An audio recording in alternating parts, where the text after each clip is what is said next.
আল্লাহ রাব্বুল আলামিনের একটা গুণবাচক নাম হলো তাওয়াব। কি নাম ভাই? তাওয়াবের মানে জানেন?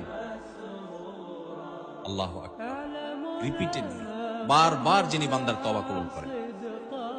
এইজন্য ভাই, একবার গুনাহ হয়ে গেছে, আল্লাহর কাছে তওবা করেছেন, চেষ্টা করছেন যে আর যেন না হয়, কিন্তু আবার শয়তান কাত করে ফেলে দিয়েছে, আবারও তওবা করে ফেলবেন এবং দুর্বল হবেন না। এখানে ইবলিস আপনাকে বলবে, তুই এতবার একই কাজ করে তওবা করছস আল্লাহর কাছে, আবার কোন মুখে তওবা করবি? থাক, বাদ দে। আপনার তওবা থেকে দূরে সরাবে। এটা হলো শয়তানের সবচেয়ে বড় অস্ত্র। কখনো নিরাশ হওয়া যাবে না। তওবা আগের বারের চাইতে পরের বারটা আরো স্ট্রং করবেন, যে ঠিক আছে আগের বারটা তওবা আমি দুর্বল ছিল, এটাকে আরো স্ট্রং করব, চেষ্টা করবো না ইনশাআল্লাহ। তাহলে তওবা বারবার করতে হবে, বারবার করতে হবে। ভেঙে গেলে আরো শক্ত হার্ডলি তওবা করতে হবে, নিজের প্রতি নিজে শাসন চালাতে হবে। এভাবে ইনশাআল্লাহ সামনে আগাইতে হবে। ভারতবর্ষের একজন কবি বলেছেন, আরে ইয়ে কুস্তি তো হয় অমর ভর কি, কবি ও দাবালে কবি তু দাবালে। ইবলিসের সাথে তোমার লড়াই তো সারা জীবনের। কখনো ইবলিস তোমাকে কাত করে ফেলে দিবে, তোমার দ্বারা গুনাহ করায় ফেলবে, আবার কখনো চোখের পানি ফেলে কেঁদে কেটে আল্লাহর কাছে একান্তে।